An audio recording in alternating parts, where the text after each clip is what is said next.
నమస్కారం, నా పేరు డాక్టర్ పురు ధవన్ మరియు ఈ వీడియోలో చల్లని కాలంలో కిడ్నీ ఫిలిపేషన్ కోసం మనం ఏ విషయాలను గమనించాలి అనేది తెలుసుకుందాం. మసమం మారుతున్న కొద్దీ మన శరీరం కూడా మారుతుంది. మన ఆహారపు అలవాట్లు కూడా మారుతాయి. ఒకటి కిడ్నీ ఫిలిపేషన్ కోసం మారుతున్న మోసమం సమస్యలను కూడా తీసుకువస్తుంది. కాబట్టి మనకు ముందుగా ఏ సమస్య రాబోతుందో తెలిసి ఉంటే దానికి అనుగుణంగా మనం ముందుగా సిద్ధంగా ఉండవచ్చు. కాబట్టి చల్లని కాలంలో కిడ్నీ ఫిలిపేషన్కు ముందుగా ఏ సమస్య వస్తుందో అర్థం చేసుకోవడం ప్రారంభిద్దాం. కాబట్టి చల్లని వాతావరణం పెరిగినప్పుడు మన కండరాలు అంటే మసల్స్ కేకినిన్ ఫ్యాక్టరీగా కూడా పలవవచ్చు. ఎందుకంటే చాలా మంది రోగులకు కేకినిన్ వారి శరీరంలో ఎలా తయారవుతుందో తెలియదు. కాబట్టి కేకినిన్ మీ మసల్స్లో తయారవుతుంది. కాబట్టి మీ కండరాలకు చల్లగా అనిపిస్తే, మీరు కూర్చొని ఉన్నప్పుడు చల్లగా అనిపిస్తే, ఏ పని జరుగుతున్నా అటువంటి పరిస్థితుల్లో శరీరంలో కేకినిన్ ఉత్పత్తి పెరుగుతుంది. మీరు కేకినిన్ ఉత్పత్తి పెరిగినప్పుడు అది కొంచెంగా రిపోర్ట్లో పెరుగుతూ కనిపిస్తుంది. ఉదాహరణకు కేకినిన్ స్థాయి 4.5 అయితే అది 5 వరకు పెరుగుతుంది. ఇది మించి నేను కోరడం లేదు. 0.5 పైకి లేదా 0.5 కిందకు అవసరం లేదు. సంతోషంగా ఉండాలి, దోహకంగా ఉండాల్సిన అవసరం లేదు. కాబట్టి ముందుగా ఏం జాగ్రత్తలు తీసుకోవాలి?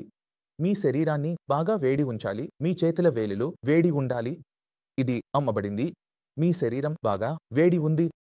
మీ వేలులు చల్లగా ఉంటే అంటే మీరు వేడి దుస్తులు ధరించాల్సిన అవసరం ఉంది. మీరు ధరించకపోతే మీ శరీరంలో కేట్ ఫార్మేషన్ జరుగుతుంది. ఇది మీ రిపోర్ట్లో కూడా కనిపిస్తుంది. ఇది తోడు నేను మీకు ముందుగా చెప్పాను, జుకాం, చలికాలం, జ్వరం నుంచి తప్పించుకోవాలి.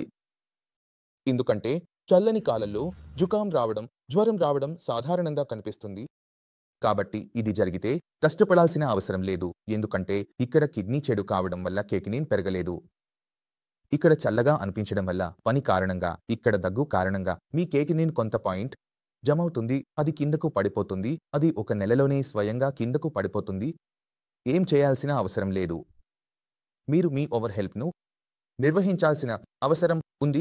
మొదట చల్లని కాలంలో వేడివేడి వస్తువులు చాలా బాగుంటాయి. అందరూ అంటారు కేవలం చాయ్ కావాలి, చాయ్ కావాలి, చాయ్ కావాలి. కిడ్నీ ఫిల్టర్ రోగి చాయ్ తాగితే అతని శరీరంలో చాలా సమస్యలు వస్తాయి. ఇందులో మేము ముందుగా ప్రత్యేక వీడియో కూడా తయారు చేశాము. నేను మళ్ళీ రివిజన్ చేస్తాను. ఎప్పుడు కిడ్నీ ఫిల్టర్ రోగి చాయ్ లేదా కాఫీ తాగుతున్నప్పుడు అతని శరీరంలో 2 పెద్ద సమస్యలు మనకు కనిపిస్తాయి. మరియు నేను మీకు చెప్పుతున్నది పుస్తకాల్లో లేదు. నేను మీకు ముందుగా చెప్పాలి. మనం చాయ్ తాగినప్పుడు చాయ్ ఏమి చేస్తుంది? మన శరీరంలో ఆహారంతో పాటు ఇనుము పోయినప్పుడు దాని అబ్జార్ప్షన్ను హంటర్ చేస్తుంది, అంటే దాన్ని ఆపుతుంది. కాబట్టి ఫలితం ఏమిటంటే మన శరీరంలో ఇనుము ఆహారంతో పోయింది.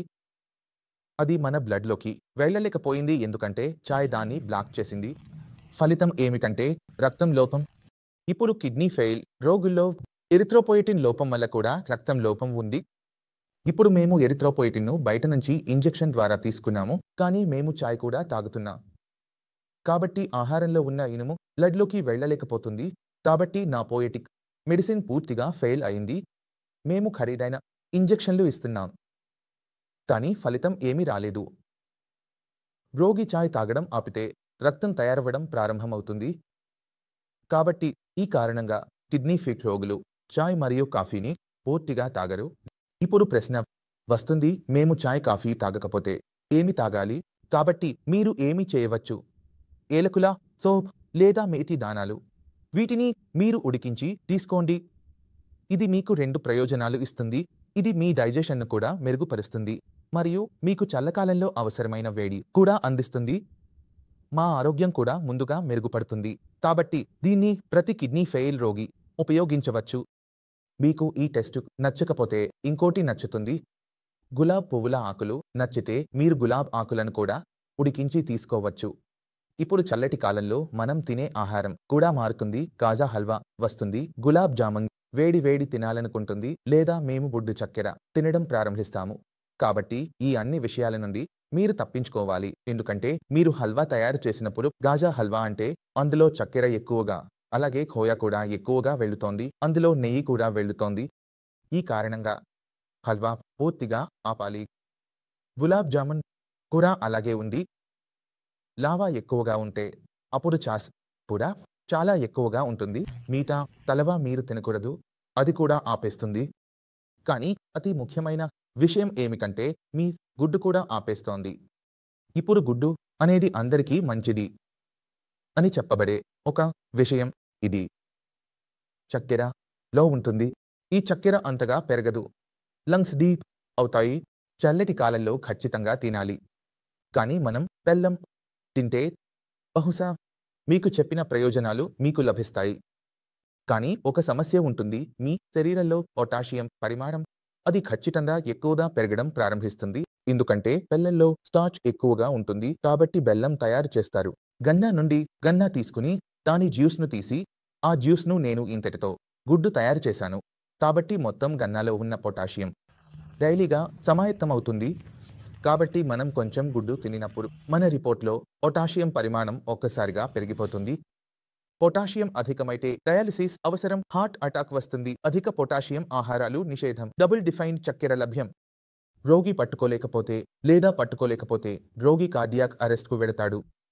ఈ కారణంగా మంచి చక్కెరతో సహా మూత్రపిండాల పనితీరు కోసం అన్ని అధిక పొటాషియం వస్తువులు నిషేధించబడ్డాయి.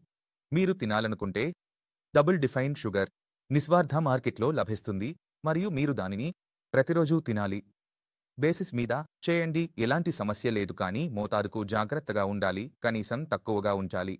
ఇవి శాస్త్రీయంగా తయారు చేసిన గులాబ్ జలేబీలు. ఆ పని మీరు చేయకూడదు. అందువల్ల ఇవి 33 విషయాలను మీరు గమనించాలి. చల్లని కాలంలో మీకు చల్లగా అనిపిస్తే మీ చేతులు మీ వేళ్లు చల్లగా ఉంటే మీరు పాడిక్ జాకెట్లు ధరించాలి. ఎందుకంటే పాడిక్ జాకెట్లో ఏమిటంటే అదిరతో నిండి ఉంటుంది, ఎలక్ట్రాన్తో నిండి ఉంటుంది. ఇది శరీరాన్ని చాలా బాగా వేడి చేస్తుంది. ఇది కూడా బరువు ఎక్కువగా ఉండదు. కాబట్టి పాడిక్ జాకెట్లు కిడ్నీ ఫిలిపేషన్కు మంచి ఉంటాయి. తోడుగా గ్లస్ వేసుకోండి, క్యాప్ పెట్టుకోండి, బాగా మోటు దుస్తులు ధరించండి మరియు సాధ్యమైనంత వరకు కొంచెం వేడి ప్రాంతంలో ఉండటానికి ప్రయత్నించండి. ఇప్పుడు కొంచెం కష్టపడితే మీ చల్లని కాలం బాగా గడుస్తుంది. మీకు ఇబ్బంది ఉండదు. మీ ఆరోగ్యం కూడా బాగుంటుంది. కెరటిన్ స్థాయిల గురించి ఈ వీడియో మీకు సహాయం చేస్తుంది. అయితే మీకు ఏమైనా సందేహాలు ఉంటే, మీరు ఏమైనా అడగాలనుకుంటే చాలా స్వాగతం. మీరు నాతో కూడా కలవచ్చు, డాక్టర్లతో కూడా మాట్లాడవచ్చు. ఇది మీ ప్రతి అడుగుకు అనుమతి కోరుతున్నాను. మళ్ళీ కలుద్దాం తరువాతి వీడియో వరకు. నమస్కారం.